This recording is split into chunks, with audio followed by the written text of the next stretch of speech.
Con este vídeo queremos daros la bienvenida a nuestro inminente curso, seminario en este caso, sobre las corrientes actuales de la filosofía de la ciencia. Este es un nuevo seminario que auspicia tanto la Red Peruana de Materialismo Filosófico como la Universidad Nacional Mayor de San Marcos del Perú. En este nuevo seminario, que como decimos, tiene como antecedentes otros seminarios previos desde el año 2021 hasta la actualidad, seminarios en los que hemos hablado acerca de geopolítica, filosofía de la historia y ontología, entre otros temas. En este caso, pues va a consistir en el abordaje de aquellas principales concepciones que sobre la ciencia, sobre el conocimiento científico, tienen distintas filosofías de la actualidad. Desde luego, pues hay muchas tendencias de filosofía de la ciencia, ya desde el siglo XIX, que comenzó el estudio de la filosofía de la ciencia en un sentido estricto, con el auge de nuevas ciencias como la termodinámica, la mecánica cuántica y otras que siguen influyendo en nuestros días hasta la actualidad. Pues tenemos una serie de alternativas en filosofía de la ciencia. Desde luego, el positivismo lógico es una de las más conocidas, cuyos efectos todavía llegan hasta el día de hoy. Tenemos también la teoría falsacionista de Popper o el realismo crítico, como se le ha denominado, e incluso pues teorías como el materialismo científico de Mario Bunge, que tiene cierta afinidad con el estructuralismo de autores como Smith o Stegmuller. Y también, pues desde el lado de la filosofía pensada y escrita en español, no olvidemos en este caso que Mario Bunge, pese a ser argentino, ha desarrollado el grueso de filosofía en un país como Canadá y lo ha hecho expresándola en inglés. Pues en este caso también incluimos una aportación dentro de la filosofía escrita y pensada en español, como es la gnoseología materialista de Gustavo Bueno, la teoría de la categoría. Desde luego, el análisis filosófico de la ciencia ofrece muchas posibilidades y alternativas. En dichas alternativas, pues los planteamientos varían desde considerar las ciencias como simplemente un conjunto de hechos que son descritos por el observador, en este caso por el científico, y plasmados en un lenguaje teórico. Es el caso, por ejemplo, del positivismo lógico. Tenemos la concepción de Popper del realismo crítico, que considera que las ciencias son ante todo teorías además que no son definitivas. La ciencia para Popper es discusión, sobre todo polémica, dialéctica, y que una teoría no haya sido refutada por los hechos no la convierte en irrefutable. Simplemente es la mejor teoría posible a día de hoy. Para Popper, las teorías científicas están en una constante lucha, igual que las especies en la teoría de la evolución de Darwin, solo sobrevive la teoría más apta, y de esta concepción, digamos, de las ciencias o las teorías científicas como pues, teorías que están en conflicto mutuo unas con otras, surge, por ejemplo, la teoría de las revoluciones científicas de Thomas Samuel Kuhn.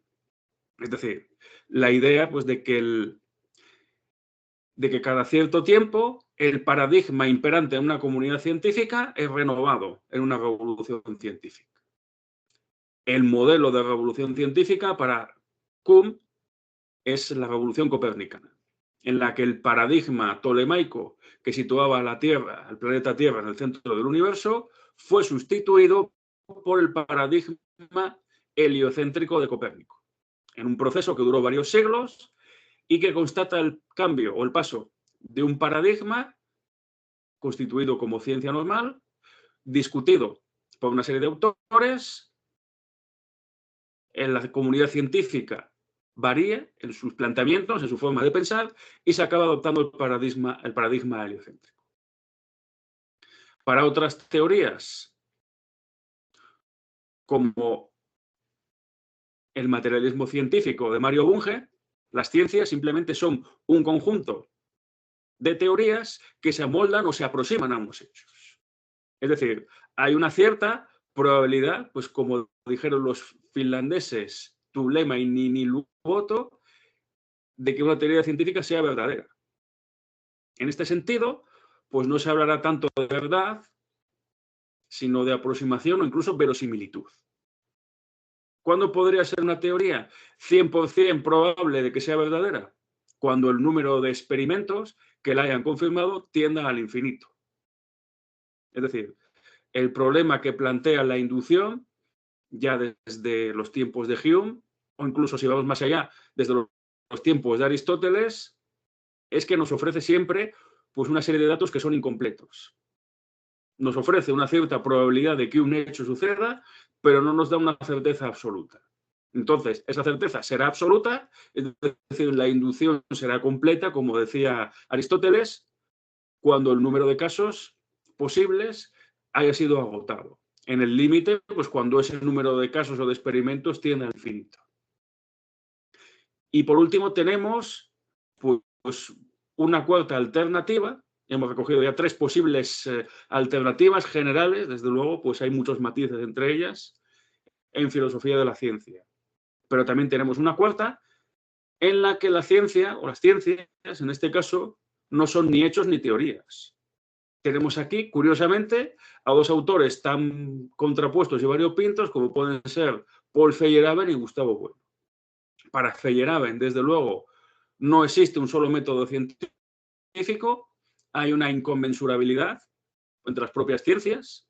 Por ejemplo, Feyerabend en su tratado contra el método señala que hay una inconmensurabilidad entre la mecánica celeste, la de Newton, y la mecánica terrestre de Galileo. Las fórmulas que se utilizan en la mecánica celeste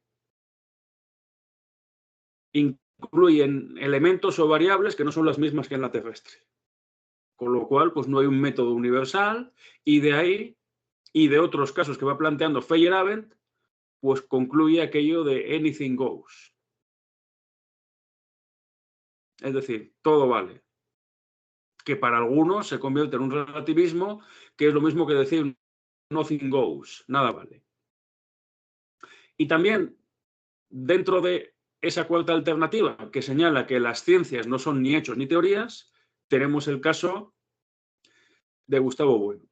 En este caso, Gustavo Bueno no es un anarquista epistemológico que diga que todo vale, como Feyerabend, pero sí señala que esa idea del método científico universal o considerar que las ciencias son meras teorías que están en discusión unas con otras, no permite encontrar un sentido de objetividad a la ciencia, a las ciencias en este caso.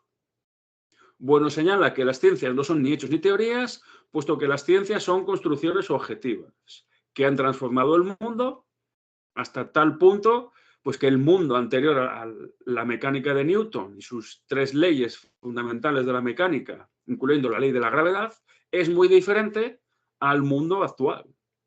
Y qué decir ya pues del mundo que no tenía en cuenta la biología molecular, el ADN, al mundo actual, ¿no? Con todas las consecuencias que tiene pues, en la aplicación de esas ciencias como son las tecnologías. Pues bien, de estas 4 alternativas básicas, así como de otras concepciones y otros problemas que plantean las ciencias, como son las tecnologías, hablaremos en nuestro seminario titulado Corrientes actuales de la filosofía de la ciencia. Iniciamos, como ya dijimos, el 13 de octubre, es decir, en poco más de una semana, y terminaremos iniciando el mes de febrero. Es decir, estaremos más de 4 meses tratando acerca de la filosofía de la ciencia. Este es un seminario abierto al público en general y con la posibilidad de obtener un título, cumpliendo pues, una serie de requisitos. Para más información, consulta pues, toda la publicidad que está disponible y que te invitamos pues, a que la leas y a que aproveches todas las ventajas de este curso. No lo olvides, 13 de octubre de 2024 iniciamos seminario Corrientes actuales de la filosofía de la ciencia.